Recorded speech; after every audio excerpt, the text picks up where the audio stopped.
We got a little pep in our step this week on the Indie Ball Report podcast.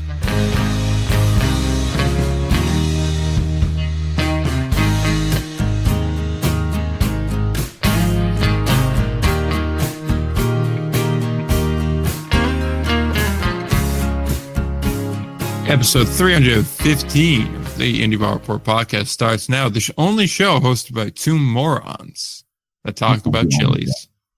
Not the only one, for sure. There are others that talk about Chili's and Independent League Baseball. It has to be some. I don't know about that. Lady Gaga tickets just went on sale, though, and I know you're just dying to get your hands on a pair. I don't hate Lady Gaga. It's not my vibe. Abracadabra. How you doing this week? You doing good? I mean, it's all relative. Well, have you had the overwhelming urge to jump from the treehouse in your backyard? I don't know. I don't necessarily want the stupid things I'm engaged with in life to beat me like that. So I know it's not necessarily how it breaks down, but that's kind of how I motivate myself to continue waking up every day. I can't lose. The haters would win. Did you know the Washington Wild Things renamed their ballpark? No, honestly. Oh, well, they renamed the EQT. I don't pay super close attention to that stuff. I feel like I should sometimes, but also I feel like I don't care most of the time. So, It's now called EQT Field for 3 years. The local energy company. EQT? Yes. EQT Park. 3-year deal, local energy company. That's about all there is to it. That's the kind of week we're in for, folks. Just letting you know now up front. Good episode, everyone. Bail now if you have reservations. It already count as a play, so that's what I care about. Just make sure you download before you leave. I just really didn't recognize that. I've been through the utilities side of things for a while. I was just I don't even remember ever hearing of them. So, but that's not anything bad against them. I'm just saying, hell, the companies I've worked for suck. So, I mean, shows what doesn't really matter what I've heard of. Oh, the company that runs your electric's not particularly good either. No. I'm just waiting for the next one to be dumb enough to show up to my house. Oh, we're going to be experiencing interruptions? You're going to have an interruption, buddy. Anyway. Did you see the Washington Wild Things also had some really good takes on their Twitter this week? I did not.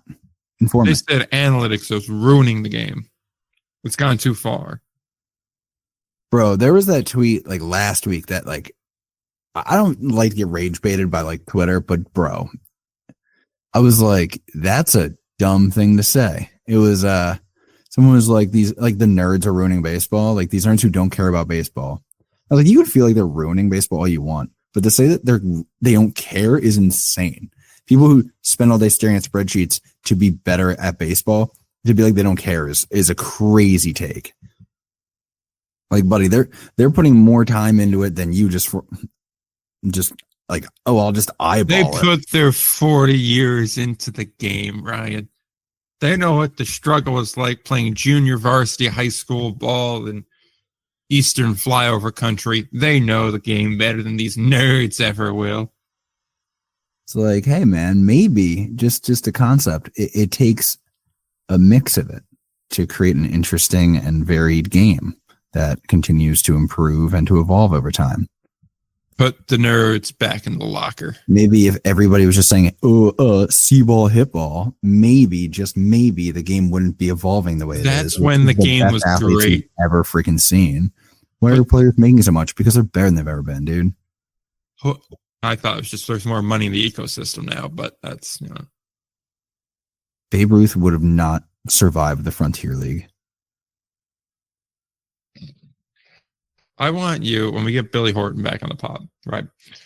I want you to tell him that. And I want to see what he says. I mean, I simultaneously say era adjusted Babe Ruth's the greatest player of all time. However, if we're talking pure talent level, I mean, goodness. What are we talking about here? He's hitting off of to say a farmhand would insinuate minor leaguers. If I say farmhand, I mean literal farmhands. It just that just and I would argue anybody who would push against that like doesn't know the history of the game. Like that was back in my favorite era, by the way, of baseball, where it was the times that we were just sending our like equivalent. It was like sending off your weirdos to the carnival to work. It was like just getting like the dudes who would just talk to themselves constantly. That and those dudes just like trying their best, highly entertaining. Frankly, it's kind of why I like indie ball. But where are we going with this? Anywhere? Probably not. Oh, I was just talking about how wild things are in lockstep with me, which is analytics have gone too far. Yikes! They've gone too I far. don't know how The to feel nerds, about. I the mean, nerds must I'm not even return to engaged the in that. locker. Not even going to engage in this. I will not. Put the nerds where they belong. Lockers. Make Worried about baseball it. great By the way, again. and here's the problem. And yo, you want to talk about something that's a microcosm for this country right now? Okay. We're worried about the wrong nerds, everybody. Worry about the business nerds, not the baseball nerds. Put them all in lockers. There's plenty of lockers.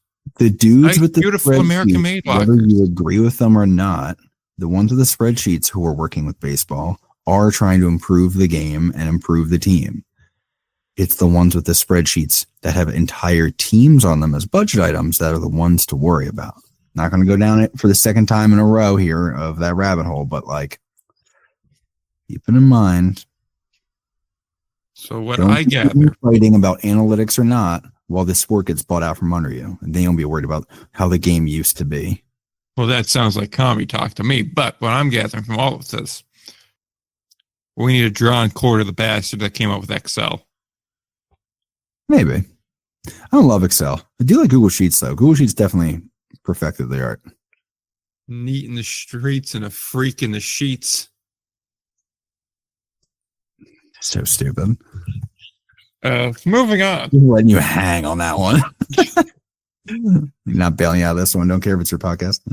Guess who's going to get a shirt that says freak in the sheets with the little Google Sheets logo? Guess who already has it on a mug?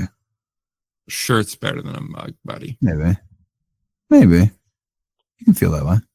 You want to see my sheets, baby? Wow. Yeah.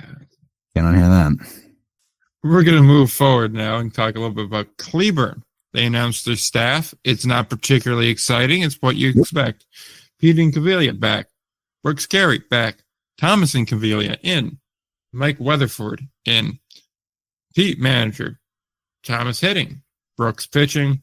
Mike bench. Discuss. I got nothing to discuss, man. It's business as usual. Potentially dumb thing. Where did oh god, no. Missing a name here.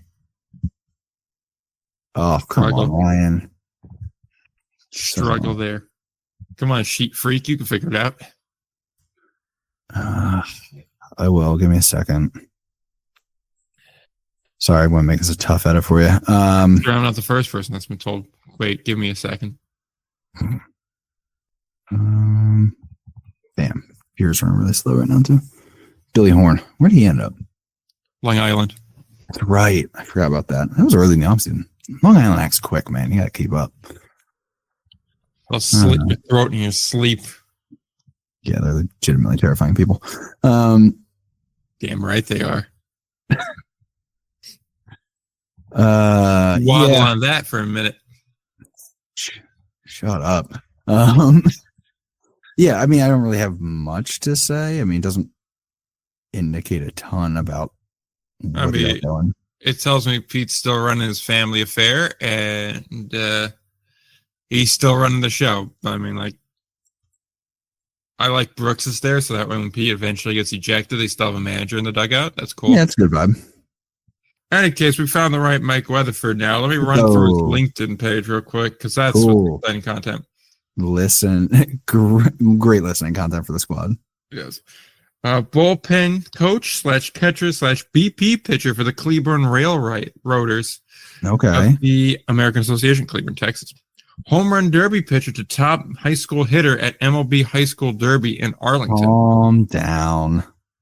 Home run derby pitcher for American Association All-Stars. We should have a class on how to use LinkedIn as a baseball professional. Not This that I'm a doesn't- baseball professional, but still, you know what I mean. By the way, this is just in the about section. This isn't like the formal listing of shit. Thank God. Yes. I guess that counts for a bit of a fun fact, a biofill. Yes. Well, no, this is just bullet points. Manager / hitting coach for Bluefield Ridge Runners, Appy League, Bluefield, Oh, yeah. West Virginia. Alright. Hitting coach and assistant manager for Sugarland Skeeters of Constellation League, Settle down. Sugarland, Texas, of course. Hitting coach for West Virginia Black Bears of the MLB Draft League, Morgantown, Yeah. Virginia. Ambidextrous BP pitcher for the Texas Rangers. That's a vibe, by the way. I Dude, like that. having Ambidextrous. an ambidextrous BP guy is huge. I mean, it's easy for me to say as someone who is ambidextrous, but like, Oh, aren't we special? you know who's really valuable to baseball teams who are listening to my unemployed ass talk? Somebody who can do the skill that I have. He's a two-handed worker, ladies and At gentlemen. least I'm aware that I'm being self-serving. Does that count for anything? No. Okay. Bullpen catcher for the Frisco Rough Riders. Guy likes to ride the road. Jesus, Texas calm down, Rangers. buddy. Double A affiliate, Frisco, Texas. Geyer High School teacher, baseball coach, and scout team quarterback, football state champs in 2012 and 2013. And my favorite note out of all of these, college, in all caps, days at the University of Boomer Sooner. Oh boy. Yes. He's also a teacher at Denton ISD. I just ran into someone else from Denton. I don't know. I'm not going to stick with me. It was during Manager Madness. So one of the other managers is from Denton. Anyone from Winslow, Arizona? Standing on a corner. God, how good is Just Jackson trying to- Brown, by the way? Jackson Brown is phenomenal. People forget Jackson Brown almost got caught up in the Charles Manson thing. Thank God he didn't. It's a great party story of him at a party, and he's talking to these girls, and he's like, he just got out there into California, and he's like, yo, I think these girls really like me. I should see if I can get with them. And then one of his buddies like, stay away from those girls. And then they were like members of the Manson group trying to get him out to the compound. And he's like, oh, he had what's his face from the Who, because Manson was just like living in his place for a while. Oh, yeah. Oh, I know who you're talking about. Jackson Brown, ladies and gentlemen. It's always worth a detour. Want to be a guest on the podcast? Fan Jackson Brown? Well, you might be in luck. One way from Cleburne to Mississippi, because that's a great place to go If to. it's making us both unemployable, is it really our show? So Mississippi hires some on-field talent. Kayla Thompson is an on-field host. She's a morning anchor for WJTV and is a former athlete as well as Emmy-nominated reporter and journalist. And then Greg Flynn's going to do the PA announcements. He is an Emmy-winning journalist and spent the past 5 years as a Mississippi Braves PA. I'm sure you're dying to talk about that, so go do that. Wow, bud. We really do have no topics today. Yeah, I mean, I'm glad they're Disrespect. hiring people. I'm glad they're hiring somebody. Not me, but we'll deal with that later. Well, here's what we'll do. We'll go and get Andrew Seymour on the pod, and you could go ahead and talk to him about why he hasn't hired you yet. I think we all know that answer. Everything about me. Because you don't like Mississippi. That's not necessarily the case. That your dear? That was in Alabama. That's not what I asked. I don't even know what to say about this, and I don't want to hang you out to dry, but I am like, bro, what am I supposed to say about the on-field person that is also, it's not even their full-time job? So what are we doing? By the way, as a rule of thumb, you don't need a press release for a part-timer. There you go. Helped you out. That's a freebie. Look, they add to the in-game experience of the ballpark, and thus part-time or full-time is fundamental to the experience that the No, I average agree, but Mississippian will experience. unless ushers are getting press releases, then Do you want getting to that talk about? point. Do you want to talk about Peppy the Pepper? Hell yeah, I want to talk about Pepper the Pepper. I'm back. Hey, look, back on target. Hell yeah, this show's a wreck this week. like I I care. mean, So should you care? Arguably, yes. Will you care? Respectfully, no. inarguably, no. So Yeah, yes, man. What do you think? Gastoni's got a new mascot. It's Peppy the Pepper. He's a pepper. No, picked more than Pep- that, he is certainly a pepper that does math. And frankly, I love him, dude. I think he's great. This is the energy we need. Big week for Gastonia. First, you get JC Esquerra to the majors. Then you get a pepper that does, narcotics. Definitely math, which, not the first thing Gastonia to show up mathed up. Much love Gastonia. I'm sorry. I'll see you in a month. But let's call it is. I would say, yeah. So there's a lot of hate toward this mascot. I don't think maybe it is deserved, if I'm honest. It's so they made a couple bold choices. One, sunglasses would have been easy because it is hot and you can kind of roll with the summer thing and whatever. However, it went with a bold choice of both open mouth and wide open eyes, which is a crazy design choice. However, I think so. I happen to know from someone on the inside, they seem to be discussing making changes. And I think that's a bad move. I don't know. I feel like own it, man. Lean in. Honestly, I would take on the unhinged position of wow, Gastonia, really gonna let them talk about your mascot that way? No, we're not changing him. He's perfect. He's us. He's our Peppy. We're not changing a damn thing. They did a good job with reading mean tweets type of post, which was funny. Right now, why is he so fat? He's supposed to look like the locals. He's wow, that's a shot. I'll take my shots. He's thick. Poppy's thick. That's all right. I just don't think it's that bad. So what's fresh in my mind is that I was in Philly when Gritty happened. And people might forget. You make it sound like it was 9/11. I was there. It was 9/11, dude. Dude, people hated Gritty. Hated him. It was because we've become a little more accustomed to the look of Gritty now, but nothing really gets you used to the googling eyes, the rotating eyes that he's got going on. And you might remember early on too, he fell while he was skating on the ice. It was just all over the place. And man, they leaned in so hard on it, and it has gone so well. I would lean in with him. I'd make him lovable and chaotic and a bit punchy, a little bit of a dick. Give him a Twitter account where he talks. Give him a Twitter account where he talks that talk. It's fine. Whose head looks more like a strawberry than a pepper. That is an interesting note. I see what they're going for. It was, I get it. The shape, when you really sort of take a look at it, it is pepper. But at first, you're strawberry? I don't know. Strawberry shortcakes? If you're into that, if you need that, whatever you need, you should get it, including help.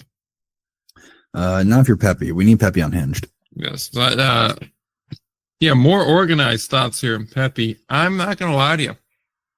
He is a little large and in charge. That much is for certain. I have a conspiracy theory. Okay. Jesse Cole posted on Twitter about him. Jesse Cole, for those who don't know, is the yellow tux guy from the Savannah Bananas, and was very complimentary of what they seem to be doing and acknowledged a lot of the hate that Peppy's getting. Here's my thing. For those less acquainted with Jesse Cole's story, Jesse did run the Gastonia Grizzlies. And then when they left, that left the gap that was then filled by the Gastonia Honey Hunters. Then I wondered, my natural inclination is to wonder, did someone reach out and get him on board and was hey, think you post about this a little bit, see if it goes a little viral? Or was it he's just keyed into what goes on in Gastonia normally? Because it seemed unlikely that he is intaking so much baseball marketing content that it would cross his radar. That's possible. But either way, it is nice to get a little bit of an endorsement from Jesse Cole, no matter how you feel about him, which I feel like has come up 4 weeks in a row. How do you feel about the Savannah Bananas?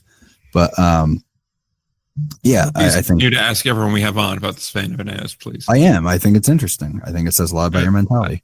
I also like to shout the guests who are like, no, not the Savannah Bananas, and then proceed to explain how they're doing exactly what Savannah Bananas are doing off the field. And you're like, well, it sounds like Savannah Bananas to me, buddy. So that's fun. That's a running theme. Take a shot every time that happens. Yeah, I don't know. I like Pepe a lot though. I think it is the right. I am a huge proponent of like unhinged mascots. I think it's a great call. I think you have to play it right though. It's not that easy. It's not just show and go. You have to develop a personality on it. They've developed such a personality on Gritty that like he has his own area now. If you go to a game where it's just him, like it is set aside for him to be chaotic as hell. And I think that's, not a bad vibe. I think you lean into chaos on this. He's already got like a super speed fast thing as part of his like background, like whatever his lore is. His lore? I mean, right? That seems to be what they were going for here. And I would say maybe mess with that of like, oh, like he's just like super fast. He's causing chaos. Like he's honestly a little bit of the Sonic the Hedgehog energy from the recent movie series isn't a bad idea.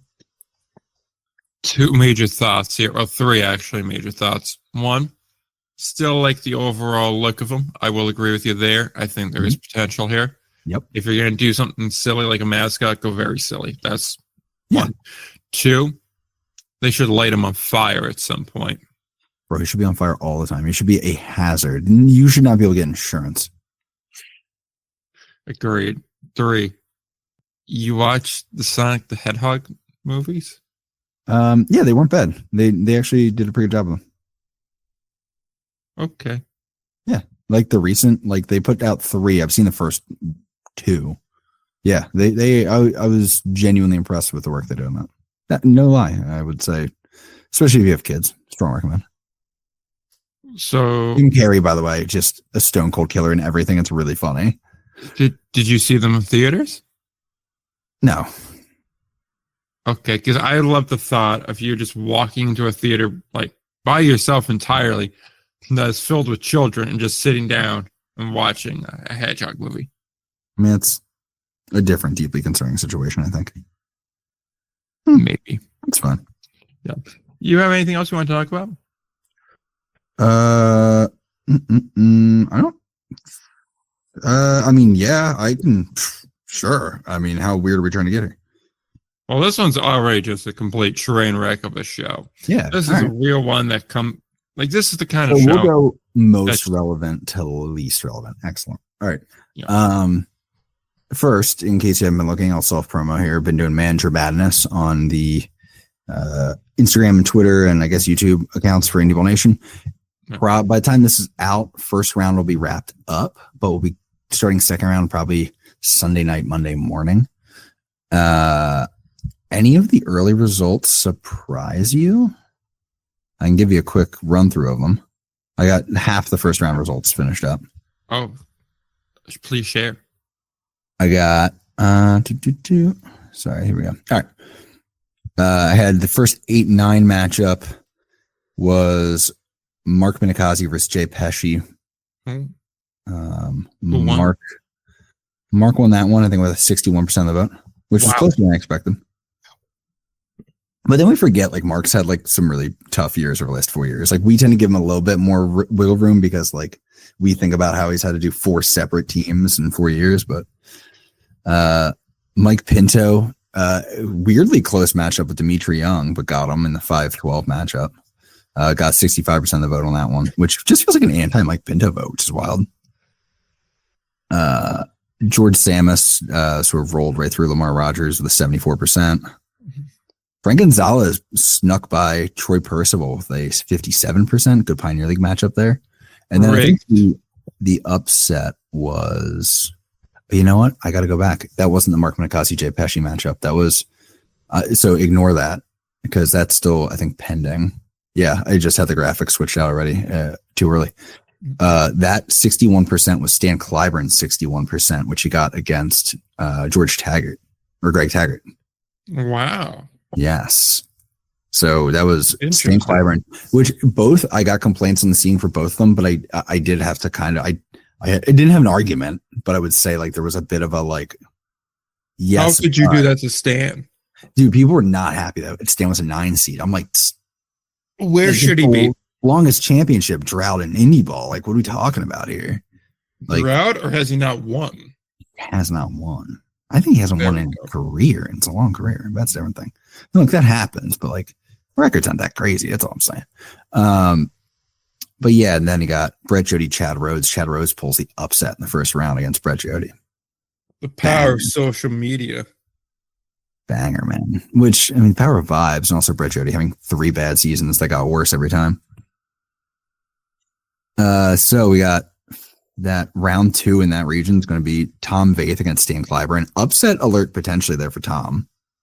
George Samus and Mike Pinto could be a banger. I think George pulls that out though, and then PJ Phillips. See Pinto won out though.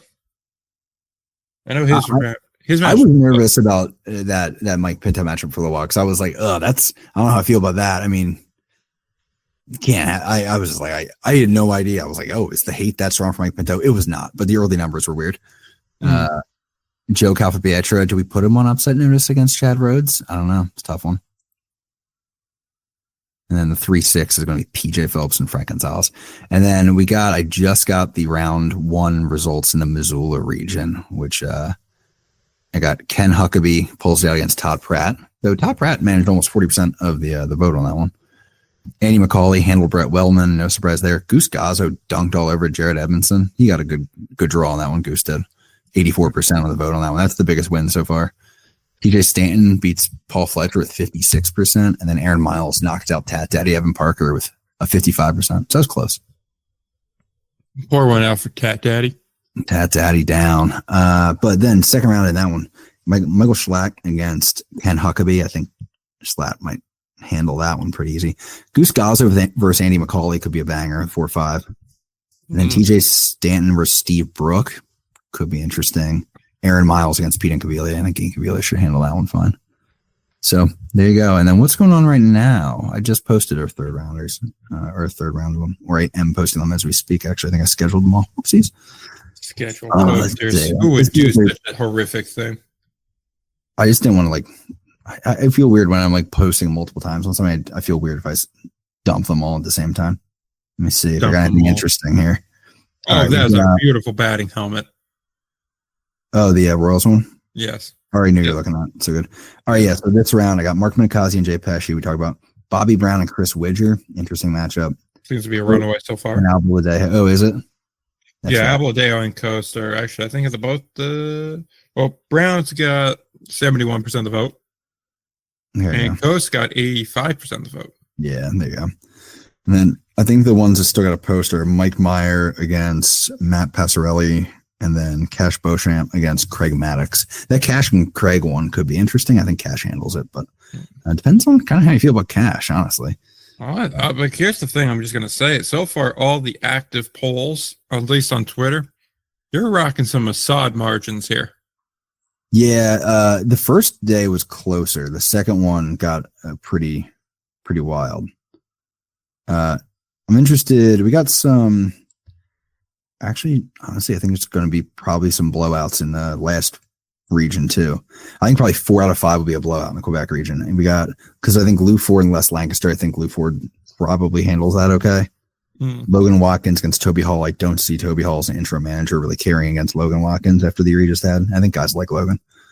Anthony Barone against Burke Gonzalez. I think that'll be the obvious result. Jared Lemieux and Sean Repay. I don't think Sean pulls much out on that one because Jared, again, just on the power of that last season. The big one could be Mongo against Mark Mason. I think Mongo probably handles that. Steve Montgomery out of Sioux City, but Mark Mason, man, people love Mark Mason. Makes sense. I can see it. What do you think? Do you see of the 1 seeds? Who do you think is the one in the most danger of dropping early? I think maybe it could just be Tom Vaith because he has to deal with Stan Clyburn in the first round. Pat Scalabrini's the other one. You got Rick Forney and Michael Schlatt. Hold on. I gotta look at the bracket. See the whole picture.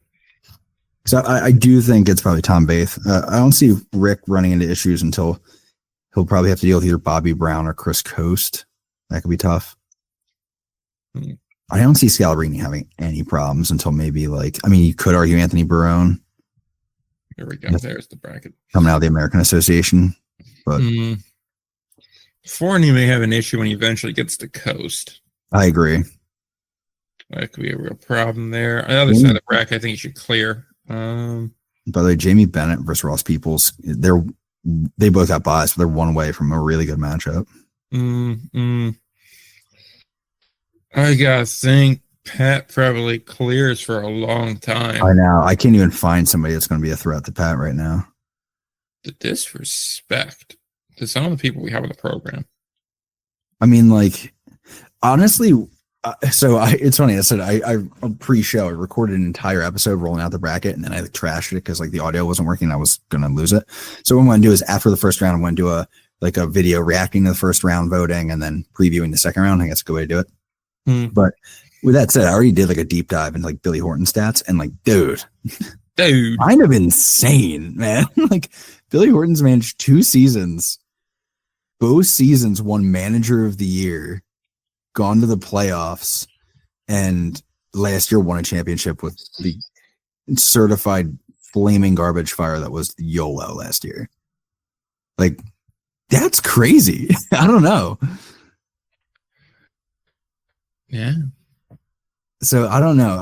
But my thing is, I don't think many people are going to think about that. And again, even 2 crazy good years compared to just 14 years of Pat Scalabrine. So yeah, Manager Madness. Follow along on my accounts generally. It's fun. Go for it. I have a random playoff format topic because this might be the playoff format that my rugby league used to use. But I've run into it now in a couple soccer leagues I've just seen as well, and I think it's interesting. Everybody stabs each other and the last man standing wins? No. Could be interesting. Basically, I think it's about 3/4 of the way. You can kind of draw your own line through the season. Basically, the schedule sort of ends. Now, this wouldn't work already because of ticket sales, but I'm always interested in one. So the one rugby league I played in actually used this. I've seen some soccer leagues. Now there's some obvious issues, which I'll get to, but the concept is you get about 3/4 of the way through a season. Typically it's about, I think, 3/4, but, and then you cut the standings in half. Okay. And the idea is in the rugby and soccer leagues, the bottom teams, then all they're playing for is to stay out of relegation. The top teams, all they're playing for is playoffs or championship, whatever. So it almost turns into the playoffs. But I do think, I've been thinking a lot about relegation. If there was ever some sort of indie ball relegation situation, I think that would work.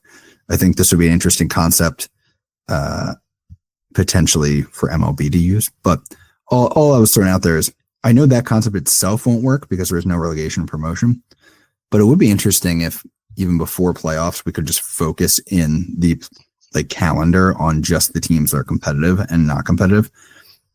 And I say this because while looking through results from last season, putting together Manager Madness and projections for this year, the number of Pioneer League teams I found playing 9 to 12 out of 18 games against some team that is what would be mercy ruled in Little League is crazy.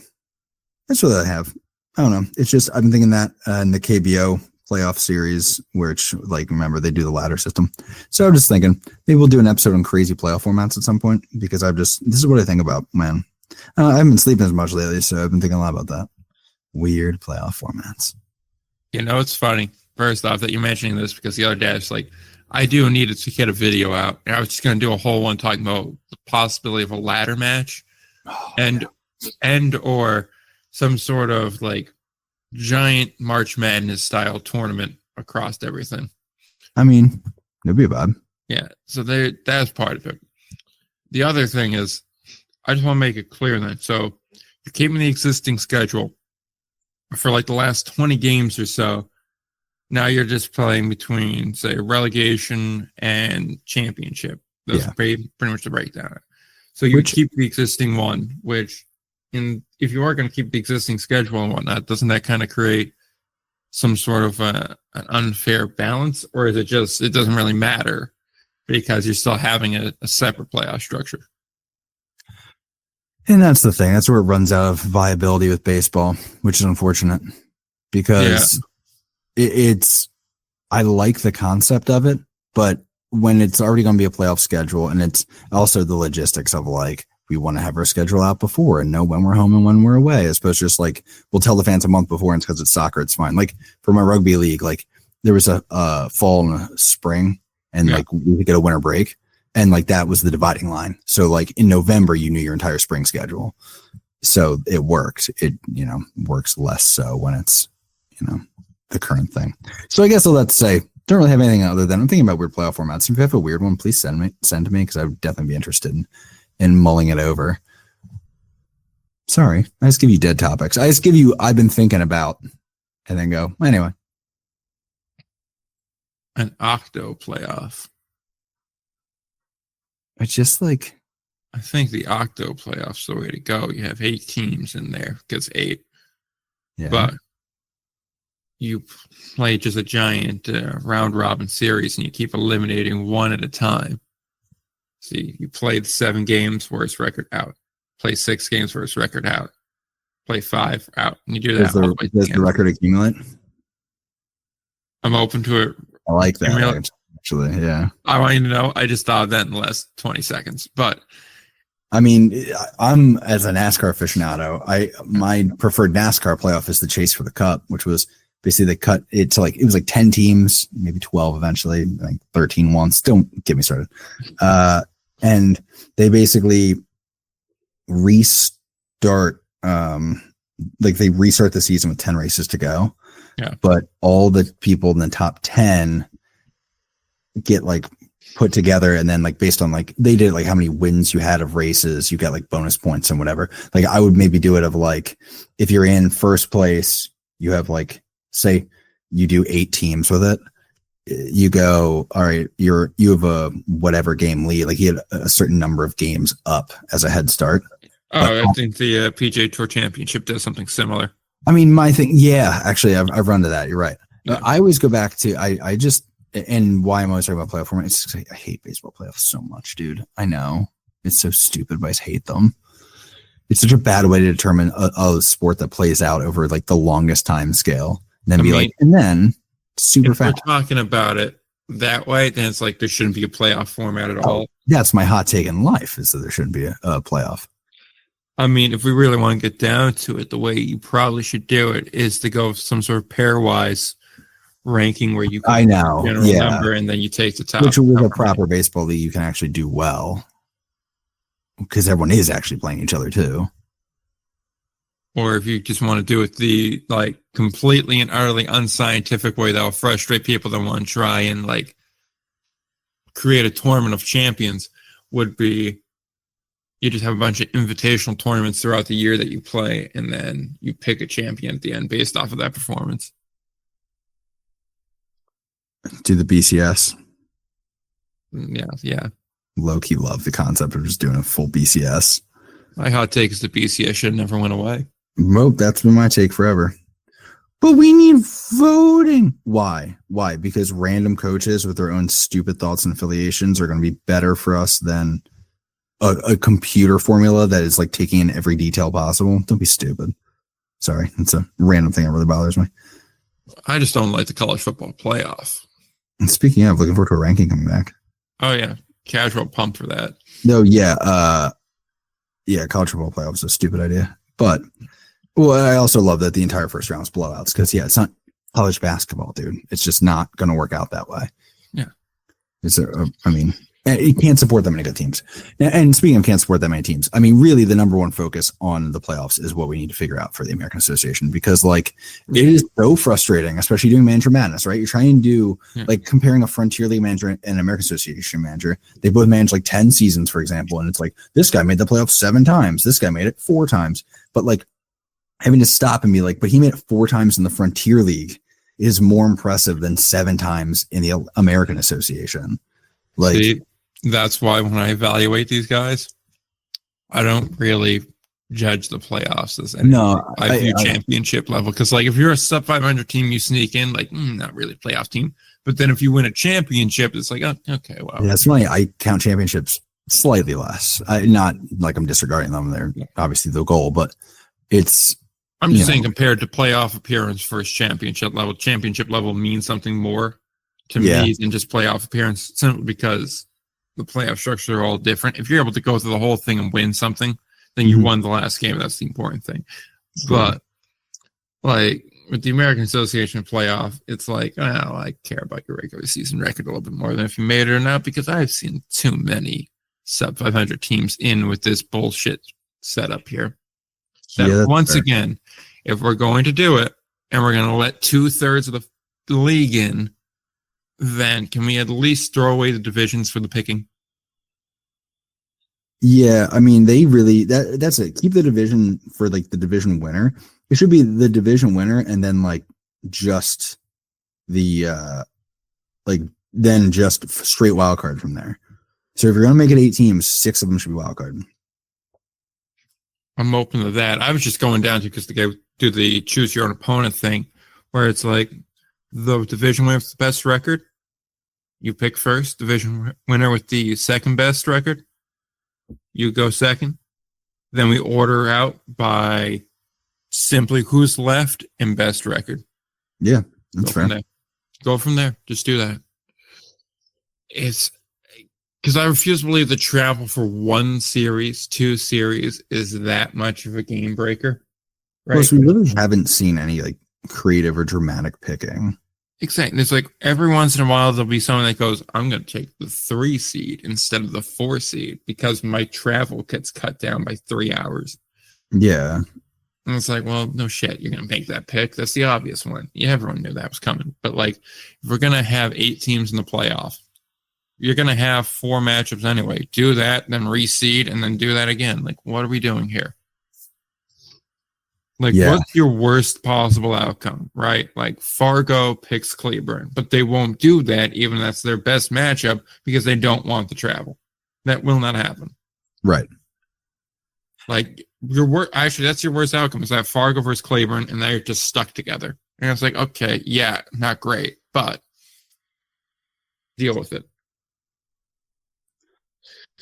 At a certain point, expense is going to be there if you want to be a real baseball league. Peppers brought us to this. Is there anything else to discuss further? The fact that I misspelled Chad Rhodes' name on the one thing and he just called me on it. Damn it. I've done that move before. So I think we've kind of reached a dead zone here. Answering that sucks. Okay. Yeah, I don't really have much else. I'm thinking about how soon this damn season is, and the fact that I have a lot more projections to do, but it's gonna be great. It's gonna be fine. I'm thinking about how I want an oyster catcher shell hat. That's amazing. I want that hat. I have a couple more topics, but they're not like relevant. I feel bad. I don't know where to go with that. I feel bad not having an episode left to talk about, but I'm also like up against it time wise, and I'm also like, we really don't have shit going on right now. They don't have dates yet for the oyster catcher games. This is horrific. Morons. We don't announce a promo unless you have everything worked. My guess, you know what? They probably had the dates originally, and now they got to reorder shit. And so now they're probably going to move it further back. That's probably true. Cowards should have just left it. Yep. Don't make the same mistake, Estonia. Back your own choices. Well, and like, here's the thing. I'm not gonna lie to you. At first, I didn't even see it. At first, like, why is everyone upset? And I was like, oh. So I think that's a great place to leave off. Having accomplished nothing, it's right where we want to be. So why don't you go ahead, throw some more promos out there, and then we'll go from there. Any Nation, Instagram, Twitter, YouTube. Hop on there, participate in Manager Madness. I'm using it to sort of pump the algorithm a little bit before I start putting up the videos that I'm waiting to put up, and then we'll go from there. sorry, selfless or selfish strategy on that one. But hey, people are having fun with Manager Madness, so it's fine. It's only mostly selfish. If people don't complain, it's not selfish. Yeah, sure, that's fine. So you gotta look at life. Any event, yeah, Indie Ball Pod, Twitter, Indie Ball Report, everywhere else. Check the socials. There'll be something up sooner than later. Sure. Kind of a train wreck of an episode, not gonna lie to y'all, but hopefully we'll have a guest next week. If not, we'll definitely have a guest the 2 weeks after, and then we can talk about baseball again, which is kind of fun. Many are saying it's fun. Many such cases of baseball being fun. Let's leave this train wreck before it gets worse. Until next time, don't forget to play ball.